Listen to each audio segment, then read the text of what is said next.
everyone. Welcome back to Listen for Real. I am Jennifer Brown, and I am telling you right now that we are in part 2, episode 2, on a conversation with Jessica Michaels with regard to sexual assault. So I want to tell you first and foremost, a little bit of a trigger warning. No, it's not a little bit. It is a trigger warning that we are talking about some really serious matters around sexual assault. And if that is not a conversation that would serve you and where you're at right now, I gently say it's okay. Go ahead and pass today. That is absolutely appropriate. If you are sticking around and you did not listen to last week's episode, I strongly encourage you to go back and listen to it first, because it will make a lot more sense. The things we're covering, the background, the context of this is super important.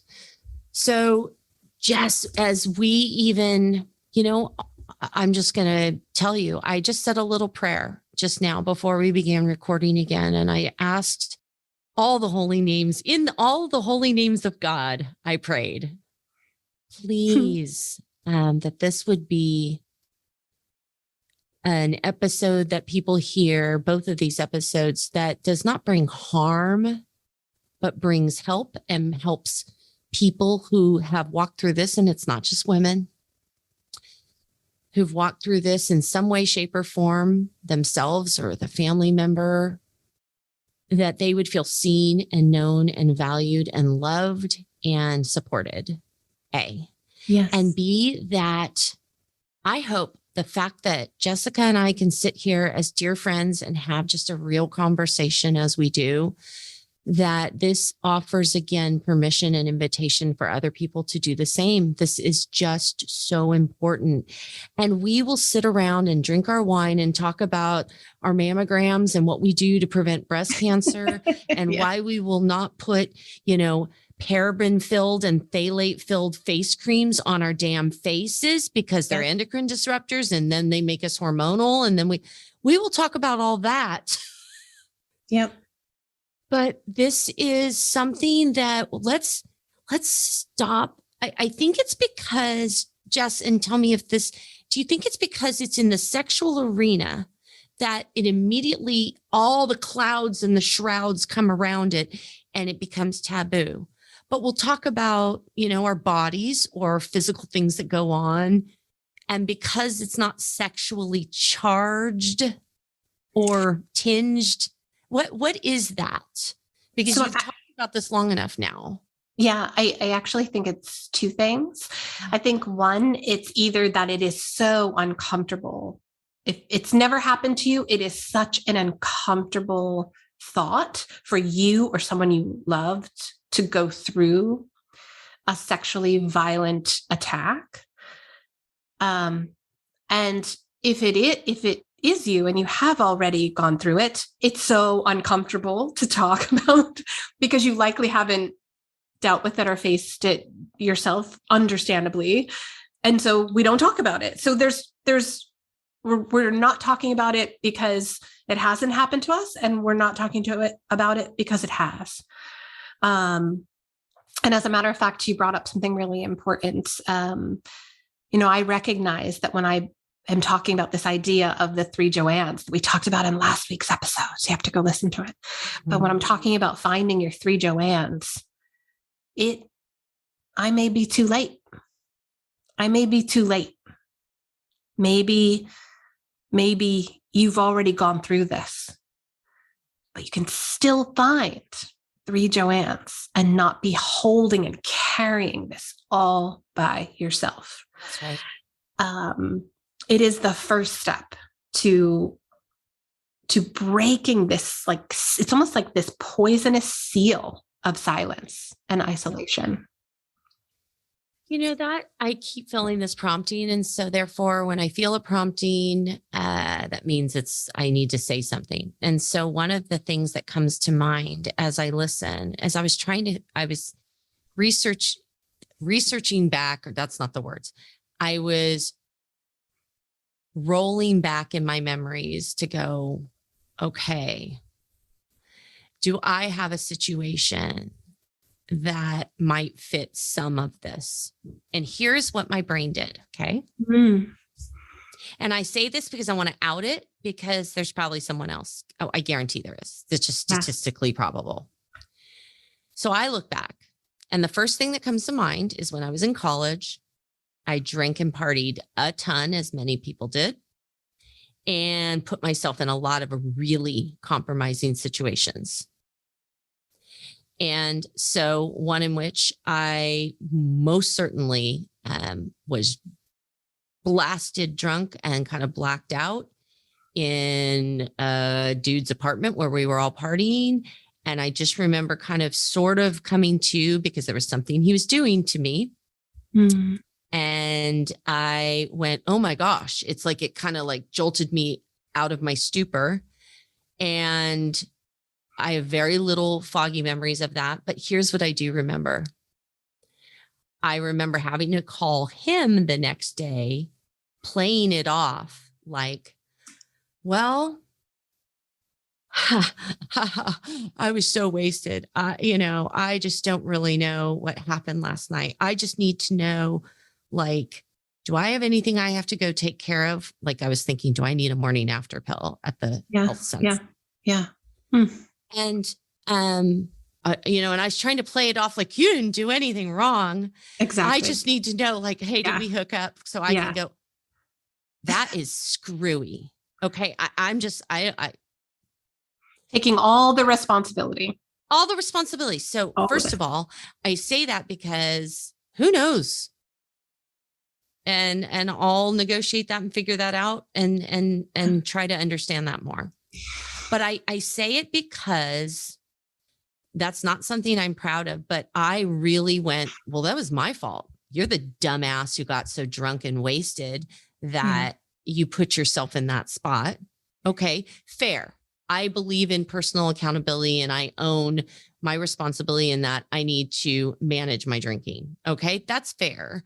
But that doesn't preclude that does not give any man or person permission to do anything to my body. I don't care how drunk I am. But here's what the mind tape played and has played for what now I'm 51 years old. And that was when I was about 21.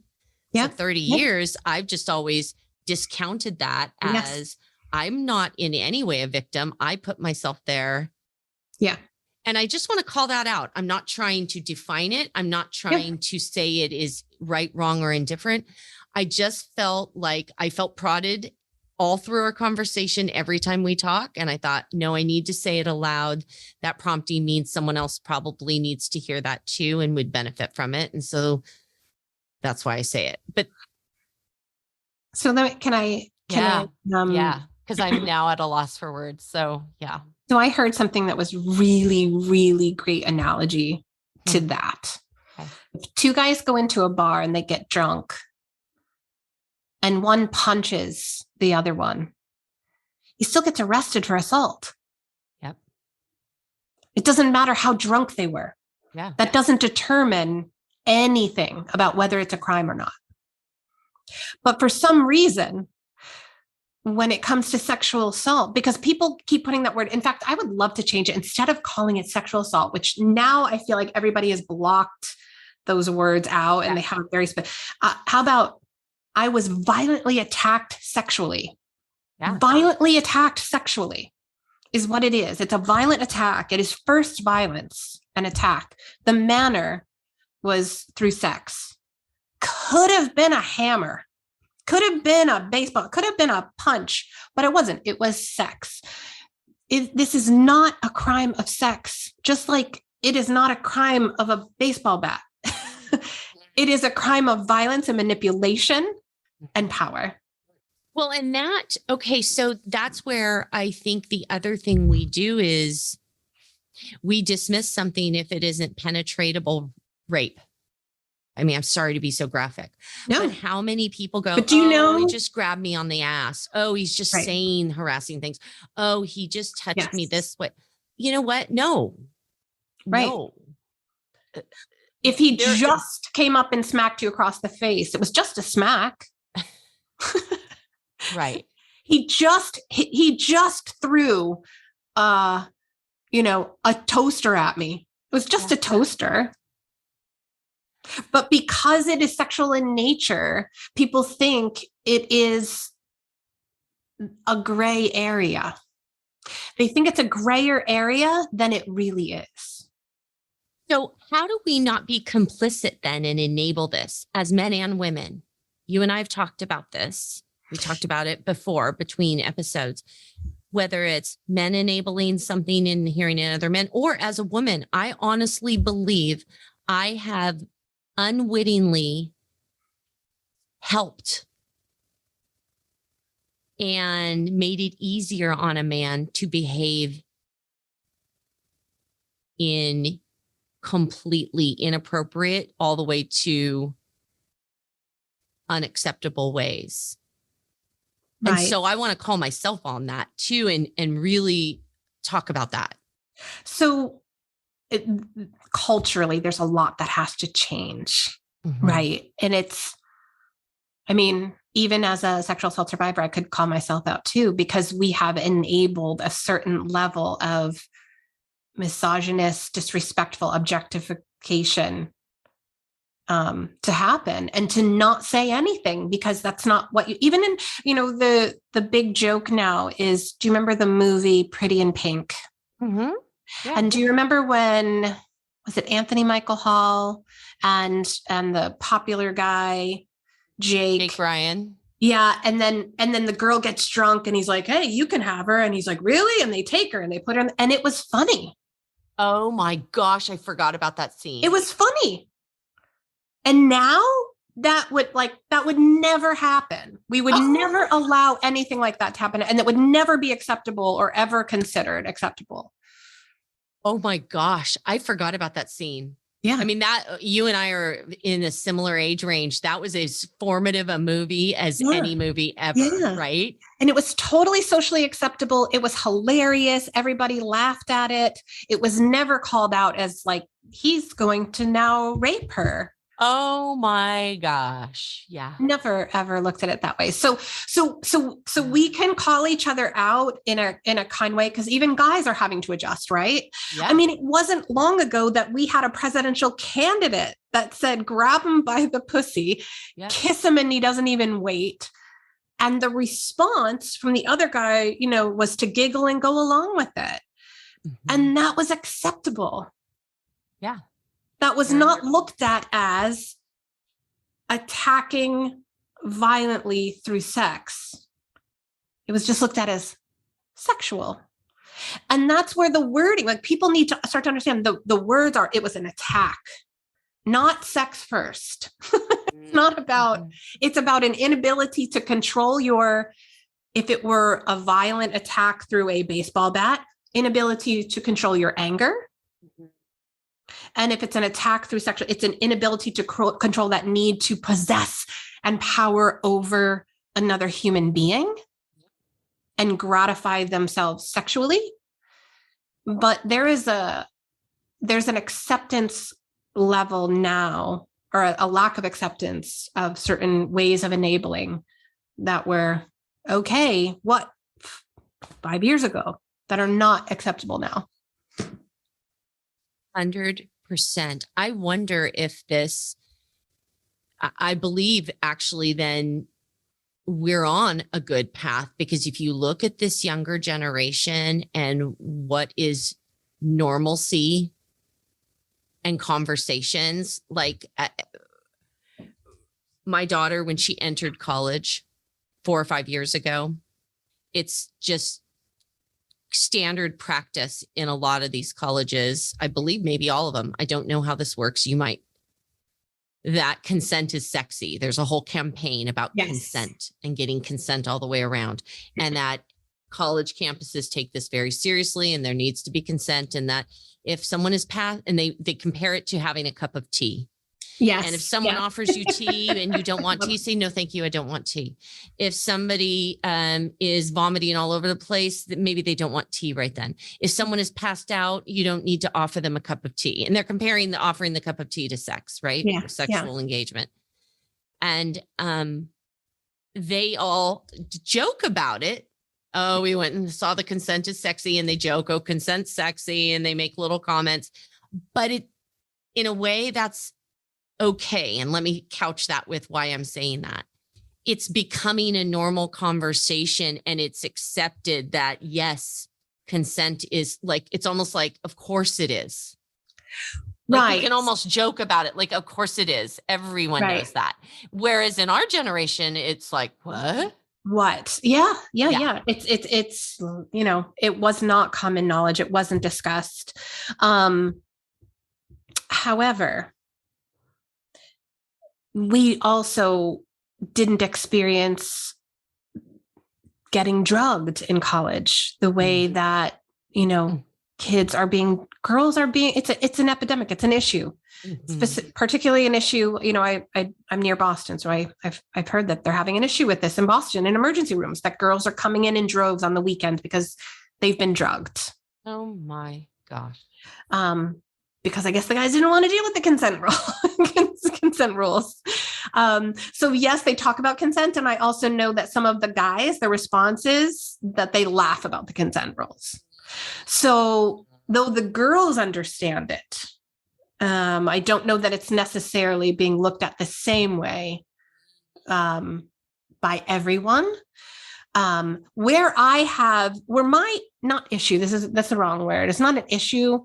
Where my question is, and I'll throw this out to your audience, is when do we, as allies to each other, start calling people out for their poor behavior and their disrespect and their misogyny? And when do we start? And this is where, you know, I've had guys, when I've shared with them the 3 Joannes idea, they're like, well, I want to be a Joanne. You should call it something else. You can't, we don't need you there. That's not where we need you. We need you to start calling out your friends. We need you to start calling out the ones that are standing right there and commenting on some girl's ass when she walks away, even though she's young enough to be your daughter. We need you calling out that behavior. We need you having the integrity to stand up for us when we are not there, behind our backs. That's where we need guys. We need guys. And this is, I kind of say this thing and I haven't figured out the exact wording of it. So maybe you can help me. Like, guys understand why girls don't report. They understand the discomfort of it because they experience a tiny fraction of that discomfort when they're in a moment where they could call out a guy friend and they choose not to. They could call them out for their behavior, but they're in a group and there's bro code and they could say something, hey, you shouldn't do that, but they don't want to be looked down on by the crowd.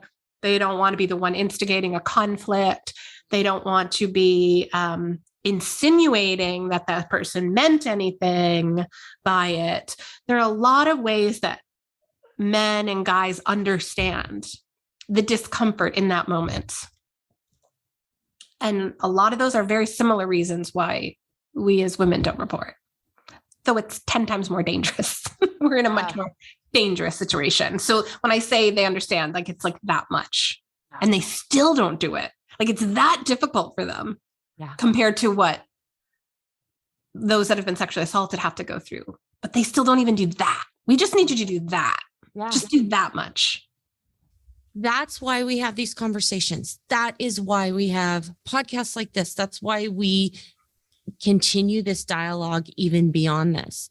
Is just this conversation creates an awareness, and a guy is going to hear it. Thank you. I already know you're out there. Thank you, ally man who hears this and goes, yeah, I'm not going to do it anymore. I that does not sit with me well. I've sat back. I've not said something, and I'm going to say something this time. Thank you. I'm just going to say thanks right now. Thanks on behalf of my daughter. Thank you.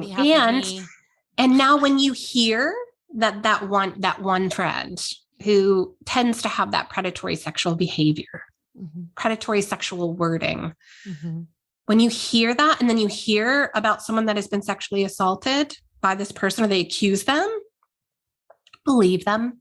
Start to become aware of how your friends are speaking, how the people in your community, how the men are speaking. Because unfortunately, every 68 seconds, an American is sexually assaulted. 9 out of 10 of them are women and girls. And between 91 and 99% of the attackers are male. 98% are never prosecuted.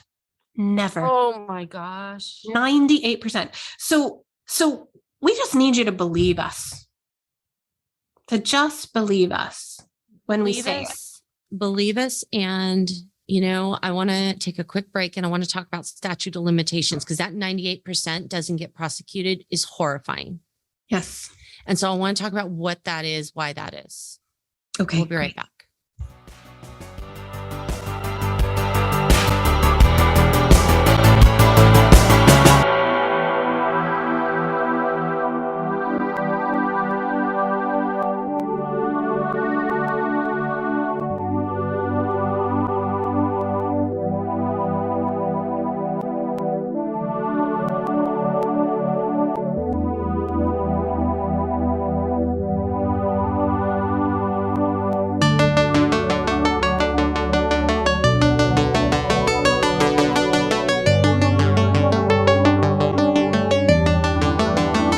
And we are back.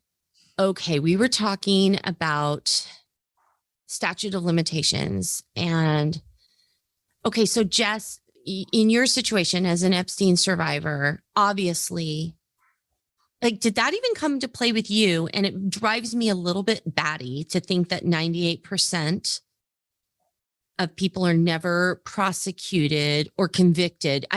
To help me with that whole number and the insanity around that number and where the statute of limitations come in. I mean, I know this actually all too well because of my own involvement in a certain case here a number of years ago, but talk about it from your perspective really quick. So yes, I was outside the statute of limitations because it was 30 years ago. In fact, even though they were looking for Epstein survivors after he was dead, FBI was still looking for survivors. They were still pursuing a case against the estate. And I talked to the FBI because they asked us to come forward. I even had really valuable information to share about the person that had recruited me. And their response for a year and a half was, well, it was 30 years ago. What do you want us to do? I mean, we have to call everybody back, but what do you want us to do? And not even connecting the dots that, no, I'm calling because you have to find this other person that recruited me. They just were latched on, like, oh, 30 years ago. What are we supposed to do now? Well, no, I'm a victim of a crime. Yeah. I'm alive, right? I've heard this sad saying. It said we're called survivors because some of us didn't. And the ones that did were we're living a very modified version of a healthy, happy, energetic life, very, very modified version. So the statute of limitations on all sexually violent crimes is different in every single state. And the sad part about the statute of limitations is that it does not take into account the brain and nervous system injury that is long-term trauma. As far as I know, only Minnesota and California are the 2 states that have abolished all statute of limitations on sexually violent crimes. And I heard a senator from California, I believe that it was, who had presented this, that she said, look, we just want survivors to know they're going to be believed whenever they're ready to come forward. And that's exactly as it should be. Like, whenever you're ready for your voice to be heard, that's when you should be heard. Interestingly enough, when I was part of the Victims Compensation Fund, the Epstein Victims Compensation Fund. I happened to have saved my 1991 day planner that had the exact day and time, Jeffrey Epstein's phone number and address in my day planner. So, and then I had my friend Joanne that was able to say it, and then I had a therapist. I had a couple people that were able to say, yes, she did tell us about this. But basically, the way my lawyers presented it to me, they said, Jessica, when you're talking to them, because you're basically doing, it's like a deposition where they decide whether they believe that you're telling the truth or not. You're going to be sandwiched between girls that were sexually assaulted hundreds of times recently, like within the statute of limitations. And it happened to you once when you were 22, and it was 30 years ago. And they are literally judging me on those three facts that, oh, it only happened to you once and you were an adult, as if when I turned, 17 years and 365 days old, something changes in you and you're just not quite as damaged as if you were 16 or 15 or 14. 22, the damage is not the same, and that's not the case. So the way that I approached talking to them was to explain what happens after 30 years of trauma, what happens in a brain, what happens in a body and a nervous system with someone that has lived with 30 years of trauma, because that's what I could speak on in any educated way. And that, even though they believed me, and I got a portion of money, but it was not, they didn't believe me as if I were in a regular case, if I were in just a regular case outside of this Epstein story, having been sexually assaulted as an adult. So it's a sad thing. I mean, one of the things I would like to do is to be able to be involved with getting rid of statute of limitations on sexually violent crimes in the rest of the 48 states, because they don't even make any sense. We don't even have a trauma-informed justice system at all, like in no way, shape, or form. And so it's antiquated. It's totally antiquated. I was involved in a case. I was a whistleblower though. And this is long before California changed that statute of limitations law. And it was very, very frustrating to see that person who perpetrated sexual assault on many young girls, many of whom came forward. But because of statute of limitations, there was no way to prosecute. And as if the damage goes away. Yeah. So nutty. It's so nutty. So I would like to see that. And this is what I was, so back to our first episode, that I had to admit, whether it's women who've come forward and everyone goes, oh, well, this is a convenient time for you to come forward about this political candidate. I mean, it's such a tired story, and it makes me sad because I get why women don't come forward, because then they just get eviscerated. Yeah. Like they haven't been through enough. And that's the one thing I used to say. I go, who the F would make that up? Like, there's nobody. What's the gain? Like, who would make that up? But yet I confess to questioning a Christine Blasey Ford. It just, Dr. Ford, I actually have great respect for, but I judged it so that's me calling myself out. That's not about her. Yeah. And that I would just go, well, why don't you remember it? And you should have a better recollection. And we talked a lot about that in the first episode, but who would make that up? And what you just said too, even about Christine Blasey Ford, it's like she saw Brett Kavanaugh's information come out nationally. Yeah. And it's triggering. And you remember it's the exact same thing when I was sitting and scrolling on my phone and saw Epstein's face on my phone. And I didn't even remember his name. I just remembered that face.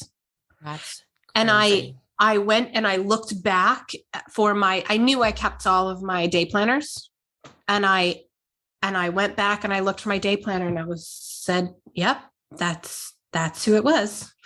And so of course you come, you see people in the news and it triggers something. Of course you come forward now. Of course you do. And what ends up happening is that once one person comes forward, then there's a little bit of a bravery. So of course people come forward when they start to see this person over and over again, and it triggers memories, and they're reminded of something that happened. And then slowly, what is the case is you don't remember all the memories all at once.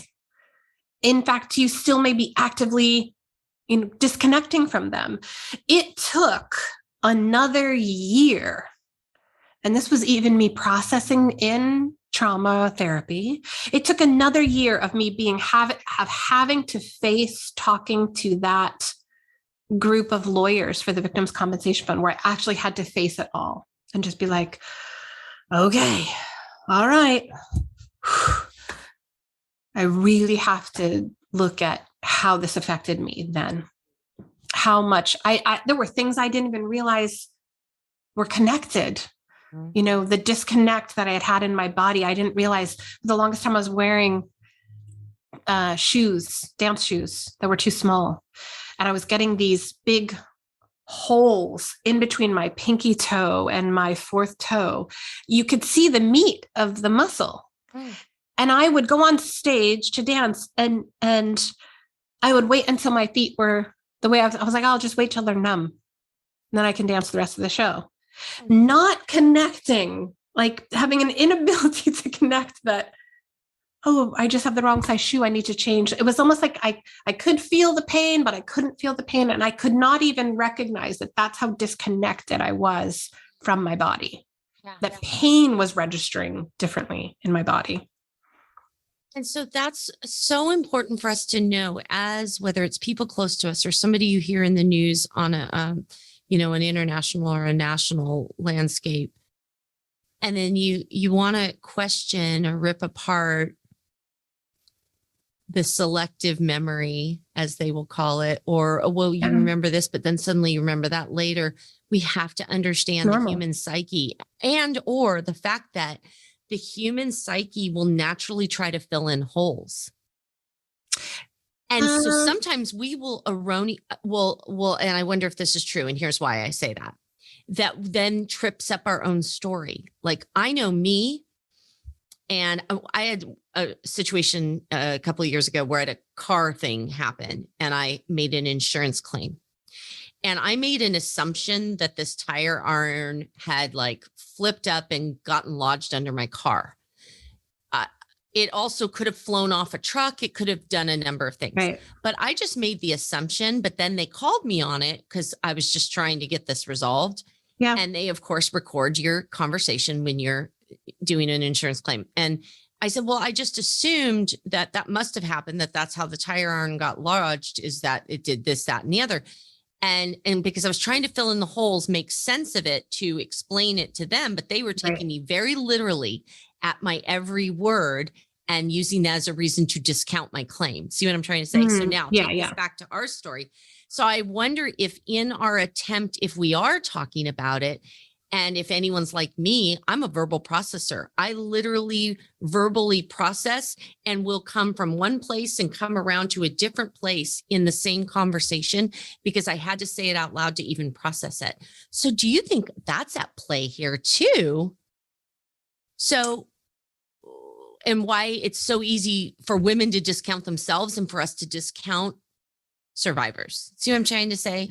Yeah, I think that where I want to caution that is that, have you heard that theory of false memory? They were trying to pull that out for the Ghislaine Maxwell trial. Oh, these are false memories. There really has never been there's never been a genuine study that's ever said, yes, there are false memories. That's not happened.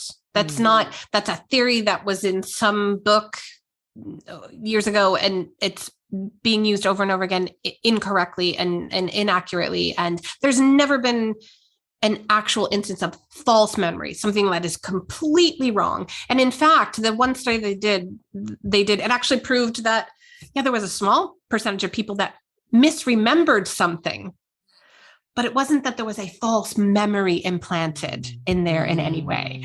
So your assumption was logical to me. Your assumption was logical. It was a logical thing that probably popped up, I don't know.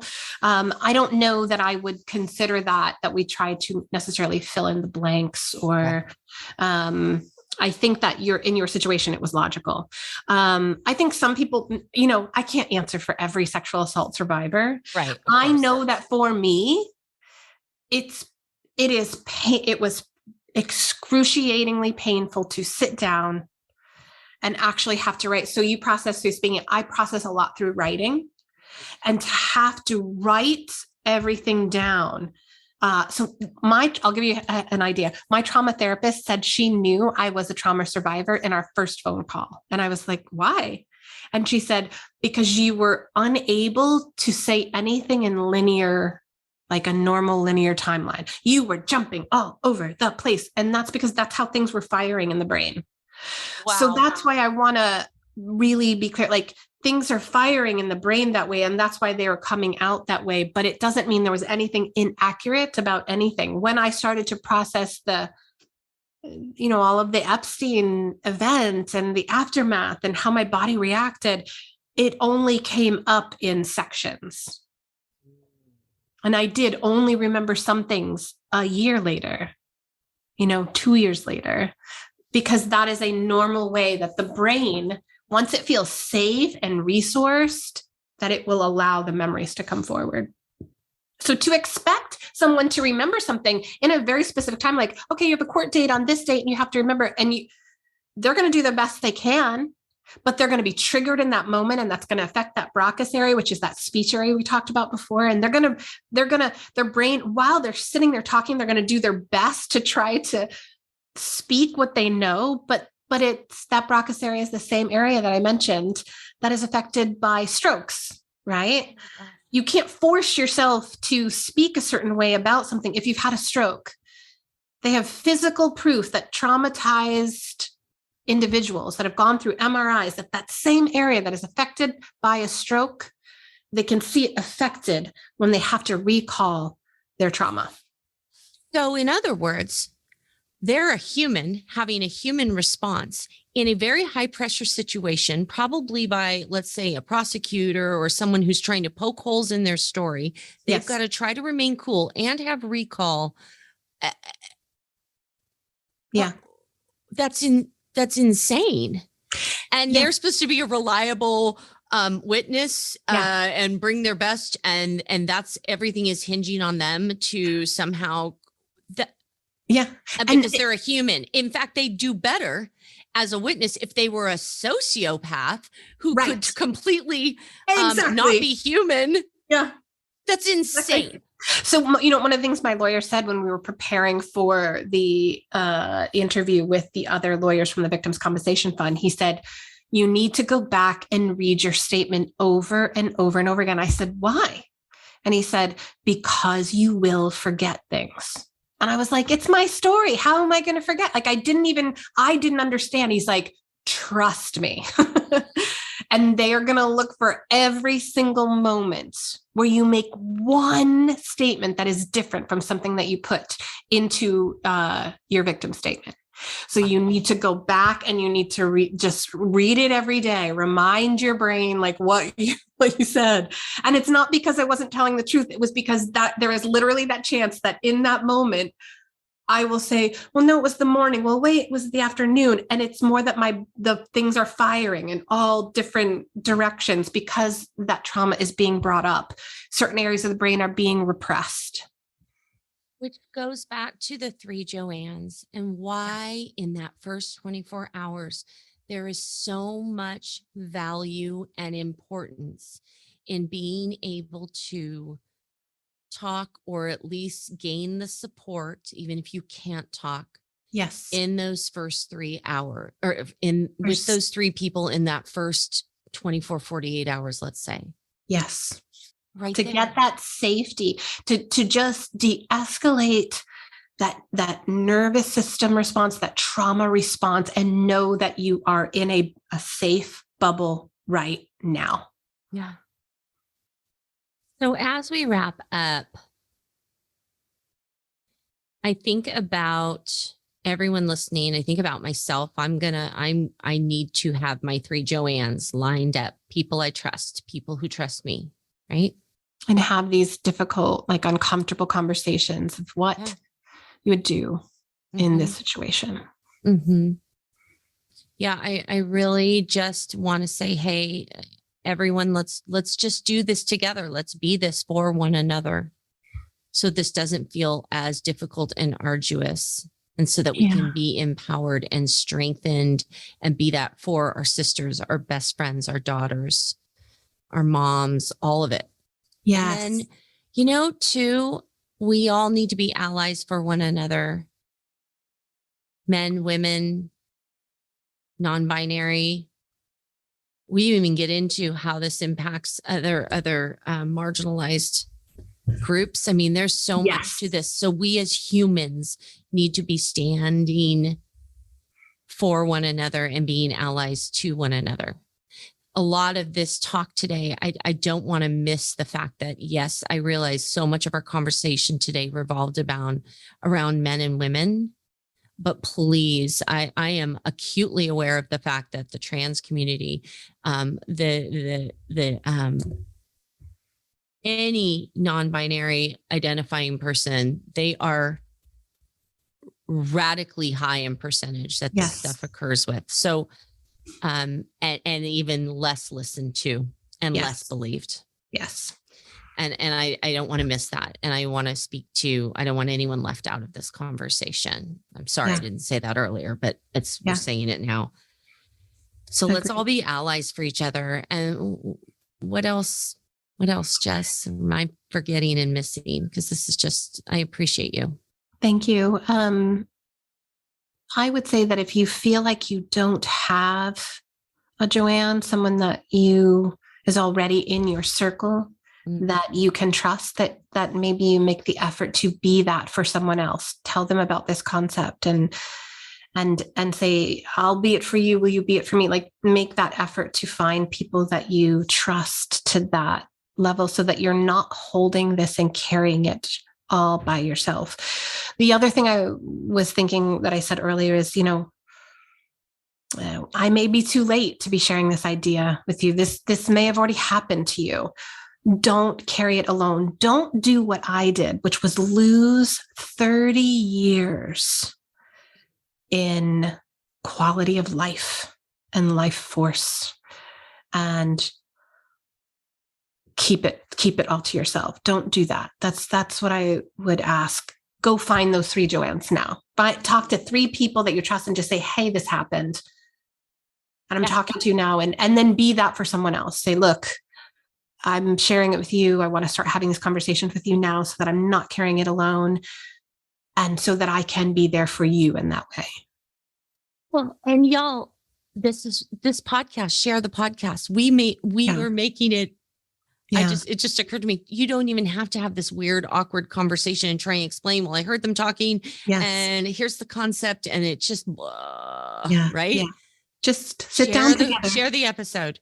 Yeah. I want to talk about this. Oh my gosh, you've got to hear this episode and we've got to do this. That's enough. How many of us girlfriends share, things all the time on social, all over our world? We share something and go, and then we talk about it later. Oh my gosh, what did you think of that?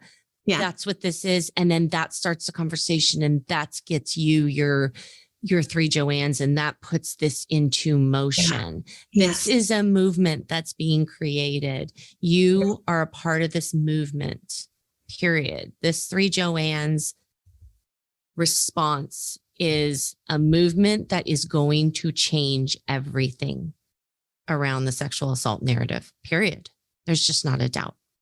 Thank you. I hope so. Thank you so much for sitting down with me and having this discussion and asking all these hard questions and being willing to share your experience. And thank you, Jen. I can't thank you enough for believing in me and in this idea and trusting me and then trusting your audience to share this with them. So yeah, this is the beginning. It never has to be a secret ever again. We can just stop, like, as of today, as of the moment that you are listening to this podcast, sexual assault will never be hidden in shame and secrecy and isolation ever again. Nope. Yep. Thank you.